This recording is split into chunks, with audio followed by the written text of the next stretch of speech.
बच्चों, आज हम एक और महत्वपूर्ण अणुसंख्यिकी गुणधर्म का अध्ययन करेंगे जिसका नाम है हिमांक का अवनमन। मैंने पहले भी बताया था कि आपको कि इनको हम अणुसंख्यिकी गुणधर्म क्यों कहते हैं। इनको अणुसंख्यिकी गुणधर्म इसलिए कहा जाता है क्योंकि ये विलयन में उपस्थित कुल कणों की या कुल अणुओं की संख्या और विलेय के अणुओं की संख्या पर निर्भर करते हैं। विलयन में उपस्थित कुल अणुओं की संख्या और विलेय के कणों की संख्या के अनुपात पर ये निर्भर करते हैं, यानी कि ये अणुओं की संख्या पर निर्भर करते हैं। इसलिए हम इनको अणुसंख्यिकी गुणधर्म यानी कि कॉलिगेटिव प्रॉपर्टी कहते हैं। अब हमारी एक इंपॉर्टेंट कॉलिगेटिव प्रॉपर्टी का आज हमने अध्ययन करना है अणुसंख्यिकी गुणधर्म का। उसका नाम है हिमांक का अवनमन, डिप्रेशन ऑफ फ्रीजिंग पॉइंट। तो पहले हम समझते हैं कि हिमांक किसे कहते हैं।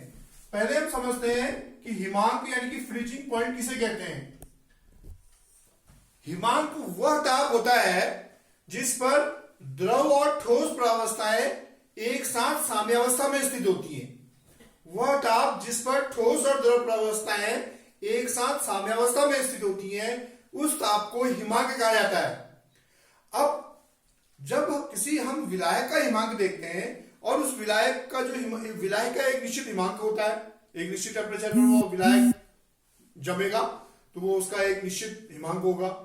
उस विलायक में यदि हम कोई विलेय मिला देते हैं तो हमने पहले भी पढ़ा था कि जब भी हम कोई विलेय किसी विलायक में मिलाते हैं तो वाष्पदाब में क्या हो जाएगा, उसका वाष्पदाब में उसके कमी हो जाएगी।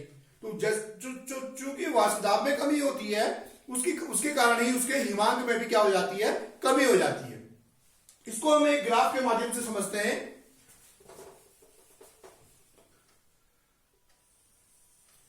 एक ग्राफ के माध्यम से हम समझते हैं। माना यहां पर हमारा टेम्परेचर है और यहां पर हमारा वेपर प्रेशर है, वाष्प दाब है। तो हम देखते हैं कि किस तरह से हमारा ग्राफ आता है। ये हमारा विलायक का ग्राफ है और ये हमारा विलयन का ग्राफ है।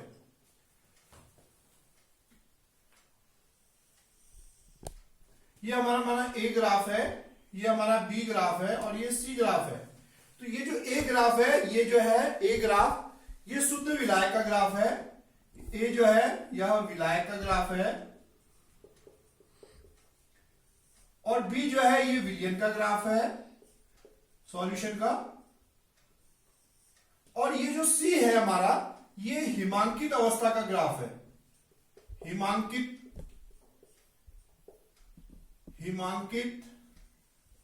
अवस्था का ग्राफ है। हिमांकित अवस्था का ग्राफ है हमारा सी। ये सी जो है। अब हम देखते हैं कि जो हमारा विलायक है, विलायक इस टेम्परेचर पर ठोस से द्रव से ठोस अवस्था में आ गया तो ये हमारा क्या हो गया, हिमांक, इसका हिमांक हो गया। यह हमारा विलायक का हिमांक हो गया। जबकि जब हम इस विलायक में कोई विलेय पदार्थ मिलाते हैं तो उससे क्या होगा, जो विलयन होगा उस विलयन का हिमांक। अब आप देखिए इस टेम्परेचर पर हमारा विलयन का हिमांक है और विलयन का जो विलायक का हिमांक है T0 टेम्परेचर, और विलयन का जो हिमांक है वो ये है। यानी कि आप इधर से देखें तो T0 अधिक है और T1, ये T1 हम इसको कहें तो ये T1 का मान कम है।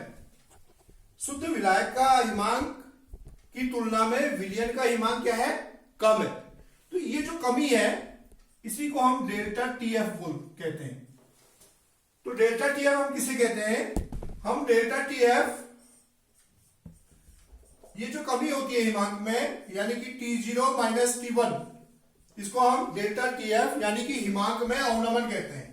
इसको हम कहते हैं हिमांक में अवनमन, लोअरिंग ऑफ या डिप्रेशन ऑफ फ्रीजिंग पॉइंट, इसको हम हिमांक में अवनमन कहते हैं।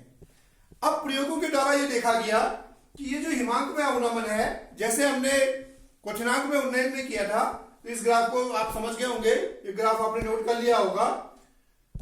अब ये प्रयोगों से ये देखा गया कि ये जो हिमांक में अवनमन है डेल्टा TF, ये समानुपाती होता है मोललता की।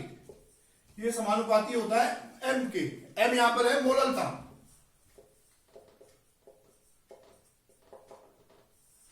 तो हम इसको जो है डेल्टा TF इजिकल टू लिख सकते हैं के एफ इंटू एम। यहां पर के एफ एक कांस्टेंट है जिसको हम कहते हैं मोलल अवनमन स्थिरांक, मोलल अवनमन स्थिरांक, मोलर डिप्रेशन कांस्टेंट। तो यहां पर हम मोलरता को हम लिख सकते हैं के एफ गुणा मोलरता की जगह लिख सकते हैं हम विलेय का भार बटे विलेय का अणुभार गुणा विलायक का भार किलोग्राम में। तो मोलरता की जगह हम लिख सकते हैं विलेय का भार बटे विलेय का अणुभार। ये ऊपर के एफ है, ये अलग है, ये आपने नोट कर लिया होगा।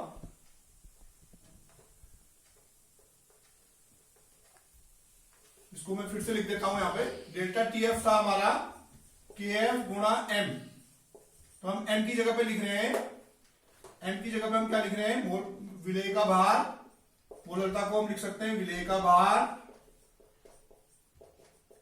बट्टे विलेय का अणुभार, विलेय का अणुभार गुणा विलायक का भार किलोग्राम में। हम जानते हैं इसको, मोलरता के सूत्र को, विलायक का भार केजी में। अब माना हम विलेय के भार को W2 मान लें, माना हम विलेय के भार को W2 मान लें, KF गुणा इसको हम W2 कह दें और विलेय के अणुभार को M2 कह दें और विलायक के भार को W1 ग्राम कह दें, तो हम इसको W1 अपॉन 1000 कह देंगे केजी में। तो हमारा ये आ जाएगा, इसको हम हल कर लेंगे। तो इस सूत्र को हल करने पर हम यहां लिख सकते हैं, इस सूत्र को हम हल करके यहां पर लिख दें, इसको हम यहां से यहां हल कर लेते हैं।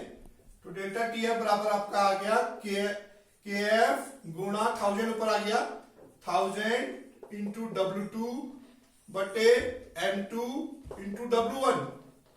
अब आप क्रॉस मल्टीप्लाई कर लीजिए, तो इससे M2 का मान आ जाएगा, M2 बराबर आ जाएगा 1000 इंटू के F into W2 upon delta T F into W1।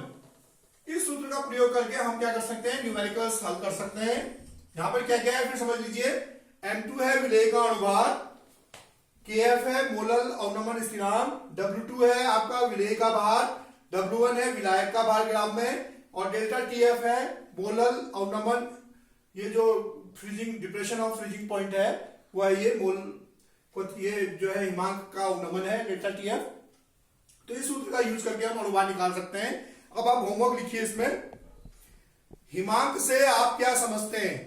पहला क्वेश्चन है होमवर्क के लिए, हिमांक से आप क्या समझते हैं। दूसरा क्वेश्चन लिखिए, मोलल अवनमन स्थिरांक KF की परिभाषा दीजिए। मोलल अवनमन स्थिरांक KF की परिभाषा दीजिए। तीसरा क्वेश्चन है, हिमांक में अवनमन क्यों होता है। विलेय मिलाने पर, विलेय मिलाने पर, विलायक में विलेय मिलाने पर हिमांक में अवनमन क्यों होता है। अगला क्वेश्चन है, KF की इकाई बताइए, यूनिट्स, KF की इकाई बताइए। तो ये आपका होमवर्क है।